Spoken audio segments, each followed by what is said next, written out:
FIFA Matchday Juni bakal seru. Timnas Indonesia tantang Italia, Jensen Silt dan Pascal Struijk segera deal. Al 42esimo non poteva che gol numero 12 del suo campionato e che gol la dedica in tribuna è stato il trascinatore in tanti momenti della stagione.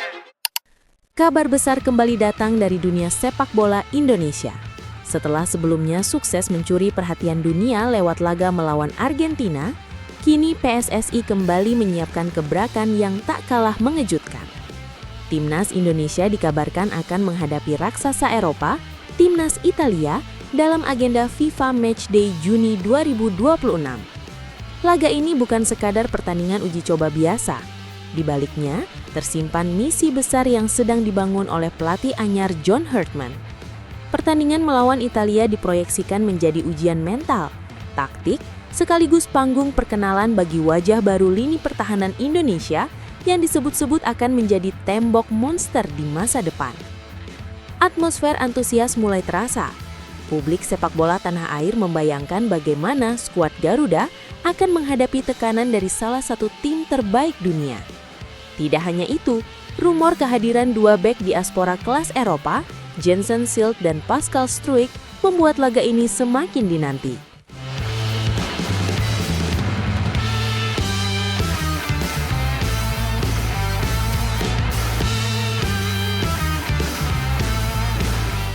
Italia jadi lawan ideal Garuda. Rencana mempertemukan Indonesia dengan Italia bukan tanpa alasan. Tim berjuluk Gli Azzurri tersebut saat ini memiliki jadwal yang relatif fleksibel pada Juni 2026 setelah tidak terlibat dalam agenda kompetisi resmi. Situasi ini dimanfaatkan dengan baik oleh PSSI untuk membuka komunikasi dengan FIGC. Bagi Italia sendiri, pertandingan ini juga penting sebagai bagian dari regenerasi dan evaluasi tim.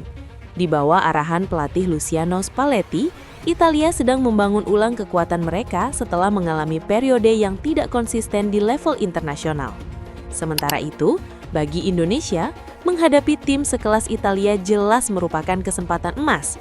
Tidak setiap hari sebuah tim Asia Tenggara bisa berhadapan langsung dengan raksasa Eropa yang memiliki sejarah panjang di sepak bola dunia. Pertandingan ini akan menjadi tolok ukur nyata sejauh mana perkembangan kualitas timnas Indonesia di bawah Herdman. Jika laga ini benar-benar digelar di Stadion Utama Gelora Bung Karno, maka atmosfernya dipastikan akan luar biasa. Dukungan puluhan ribu supporter bisa menjadi energi tambahan bagi para pemain Garuda untuk tampil tanpa rasa takut.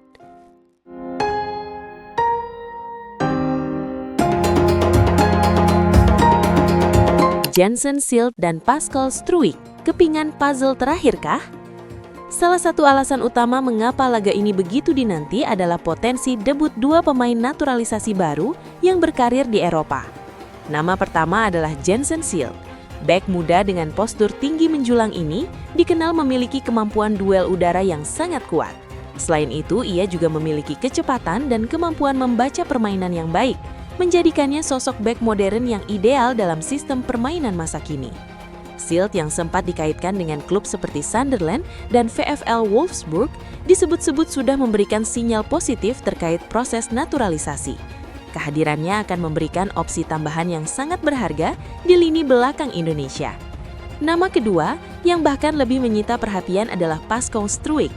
Bek tangguh milik Leeds United ini sudah lama menjadi incaran. Dengan pengalaman bermain di kompetisi sekelas Premier League, Struijk membawa kualitas, kepemimpinan, dan mentalitas bertanding yang sangat dibutuhkan. Jika kedua pemain ini benar-benar bergabung, maka Indonesia akan memiliki lini pertahanan dengan standar Eropa. Bayangkan kombinasi antara J.I.Z, Struijk, dan Silt, sebuah trio bek yang tidak hanya kuat secara fisik, tetapi juga cerdas secara taktik. Duet atau bahkan trio ini berpotensi menjadi fondasi pertahanan yang kokoh dalam menghadapi tim-tim besar di Asia bahkan dunia. Kehadiran mereka bisa menjadi titik balik bagi Indonesia yang selama ini kerap mengalami kendala di sektor pertahanan.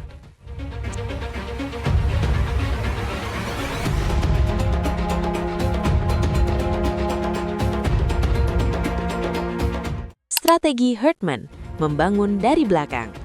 Pelatih John Herdman tampaknya memiliki visi yang sangat jelas. Ia tidak hanya ingin Indonesia menjadi tim yang mampu bertahan, tetapi juga tim yang mampu mengontrol permainan dari lini belakang. Dalam filosofi sepak bola modern, lini pertahanan bukan lagi sekadar area untuk menghalau serangan lawan. Bek dituntut untuk mampu membangun serangan, mengatur tempo dan menjaga keseimbangan tim. Herdman memahami ini dengan sangat baik, oleh karena itu ia mencari pemain yang tidak hanya kuat secara fisik, tetapi juga memiliki kemampuan distribusi bola yang baik, serta ketenangan dalam menghadapi tekanan. Kami ingin membangun tim yang nyaman menguasai bola, bahkan dari area pertahanan.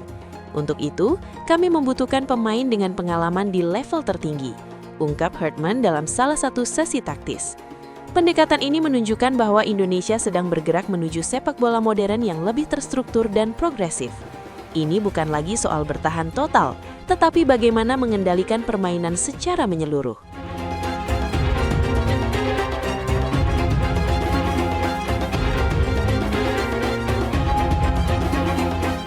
Ujian mental lawan raksasa dunia. Menghadapi timnas Italia tentu bukan perkara mudah. Italia dikenal sebagai tim dengan organisasi pertahanan yang disiplin, taktik yang matang, serta pengalaman panjang di turnamen besar. Namun justru disitulah nilai penting dari pertandingan ini. Indonesia akan diuji tidak hanya secara teknis, tetapi juga secara mental. Bagaimana para pemain menghadapi tekanan, menjaga konsentrasi dan tetap bermain dengan percaya diri akan menjadi sorotan utama. Laga ini juga bisa menjadi ajang pembuktian bagi para pemain muda Indonesia.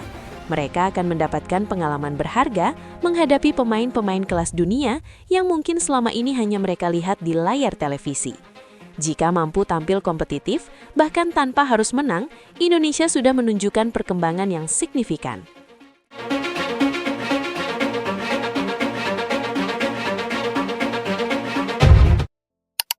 Vietnam mulai ketar-ketir.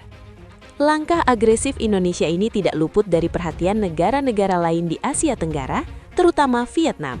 Media Vietnam mulai ramai membahas perkembangan timnas Indonesia dengan nada waspada. Mereka menilai bahwa Indonesia sedang membangun kekuatan baru yang sangat berbahaya melalui kombinasi pemain lokal, naturalisasi dan pelatih berkualitas dunia. Bahkan beberapa media menyebut Indonesia sebagai timnas rasa Eropa yang sulit ditandingi dalam beberapa tahun ke depan. Vietnam yang sebelumnya menjadi kekuatan dominan di kawasan, kini mulai merasa terancam. Apalagi dalam beberapa pertemuan terakhir, Indonesia sudah menunjukkan peningkatan performa yang signifikan. Jika proyek naturalisasi ini berhasil dan strategi Herdman berjalan sesuai rencana, maka bukan tidak mungkin Indonesia akan mengambil alih dominasi di Asia Tenggara dalam waktu dekat. Menuju masa depan yang lebih besar.